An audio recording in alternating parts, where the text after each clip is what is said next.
So I'm curious about, you hear a lot with the Unity movement. Why do you guys, like, we have like what, 96 days until the election, or something like that, maybe 95. Why not Unity 2024? Like, why, why can't you just allocate your resources, spend some time in stealth mode, and come out 2024 and sweep everything out, right? Because our main goal is trying to win the 2020 election. That is, like, the central goal of Unity 2020. So how do you guys answer to that? How would you answer to someone that said, why not just wait until 2024? I'll give a pithy answer. To misquote When Harry Met Sally, why would you wait to start the rest of your life?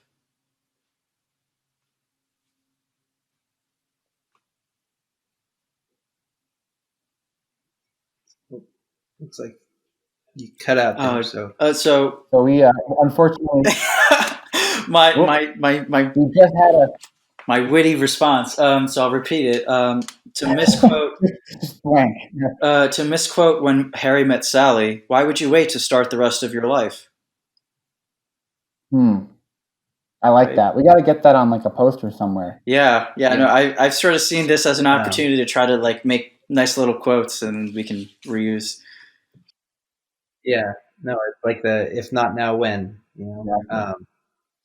and yeah, so I think that there's things need to be started when they're started, and we already have started. So we're working for 2020, and whatever this evolves into, in that or beyond that, will be what it is.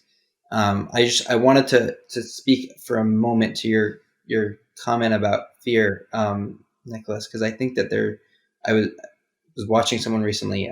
There's a filmmaker named Dia Khan who kind of exemplifies a lot of the very capable, courageous,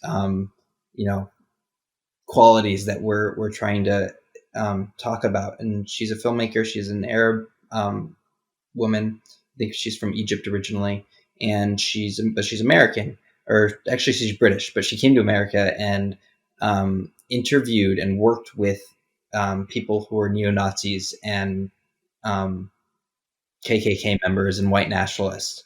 And these are people who, by all measures, she should never associate with. They are those people who would kill her and would harm her. And she was actually able to, through very courageous journalistic, instinct and ability and talent, to go into these communities of these white nationalists and actually have conversations with them and talk to them and engage in this kind of dialogue that we're talking about, and meet them on a human level, ask about their sister and their children, and talk to them about the things that we all have in common. We're all human beings. And through doing this, actually had people who were like leadership in these movements drop the movement and their association with it and come out against it even. And others not drop the movement because it was their community, but have that shift in perspective and consciousness. And I think that that's the most important thing that we can do. Martin Luther King, to quote Martin Luther King, hate cannot drive out hate. Only love can do that. And it's that love is just connecting over the fact that we're all people, we're all existing. And that's really important. And I think that's I hope that's what we're trying to do. And I think that's what we're trying to do. And the more we can do that, I think the more we can get into those even very hairy places of disagreement. Yeah, I think it really is all about that love. Right? It's recognizing that, look, you look at neo-Nazis. I'm not advocating that we should love neo-Nazis, but the Nazi ideology is one rooted, it's based on fear, right? It's all based off of these wide sweeping assumptions and fear. And it's, so what those individuals really are captured and by their own fear, and that's a serious issue, right? Because if we can overcome that fear, then they will begin to, that ideology kind of loses all merit, right? There's no value in a Nazi ideology if you lose that fear over certain groups that you hate. And I think that's so important. And I think that personally, I feel like that's really what the unity movement's all about. It's all about breaking down those assumptions. I mean, it's obviously about more, right? But one of the core values is breaking down those assumptions and just trying to look past, the stereotypical demographics and trying to have those campfire conversations. Um, I mean, on this call right now, you guys, when you submitted your interest in doing it, I think Alex, you called yourself politically progressive, and Chris, you said libertarian. I think that's the way it was structured.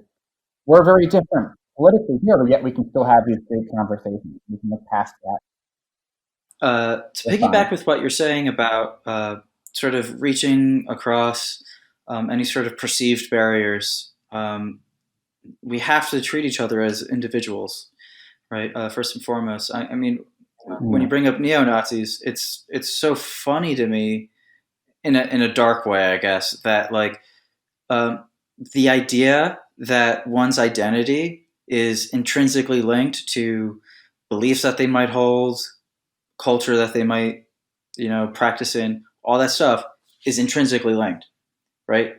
That is a Nazi belief, and and it's like mind-boggling that like we're seeing sort of versions of this idea sort of like propagate where it's like, oh, you're a X, you must believe ABC things, Exactly. right? Yeah. And it's like that's not how people work. Like it's and I'm first generation Cuban American. Both my parents were born in Cuba and left. Uh, Cuba's got a long history to it, right? Complicated history, Yeah. right? But that's just that's what it is. And I am. There's a Spanish philosopher that basically says, "I am me and my circumstances." Right? It's this idea that there's a dialogue between who you are today and the context you find yourself in, and they sort of interact with each other. Right? We are all products of who we are and the environments that we come up against, right? And that just it's this sort of complex adapted phenomenon, right? And to sort of discount all that and say, no, you must believe these things because you look a certain way is, I think, ridiculous. But it's also it's counter to, I think, what we're here for, right? And like why we can do great things. Yeah, I think you're totally right. I mean, it's in our diversity of individuals that innovation and new ideas come from, right? We're not all cookie cutter people, right? And that's what makes humanity so amazing. And I think it's also what, not to get into a massive like USA, rant or tangent, but it's what makes America really amazing is that by and large, and again, there are obviously issues where you're in a certain demographic or a certain race or what have you, maybe you have less opportunity space than someone else would, but by and large, this country produces so many eclectic and diverse types of individuals, and we all intersect. You go to New York City, you could have every possible food from every possible corner of this planet, right? And it's that diversity in individuals and in people that is what makes this country so great, and it's what's really important. But if we can, and realizing that for a second, and then coming together and realizing, hey, like I don't know who you actually might be. You might be a Cuban American, but that doesn't necessarily mean you're going to like some certain thing people think Cuban Americans are going to like, right? And that's I think that's a huge takeaway, and something I hope we can keep pushing as a movement. I think it's so needed right now.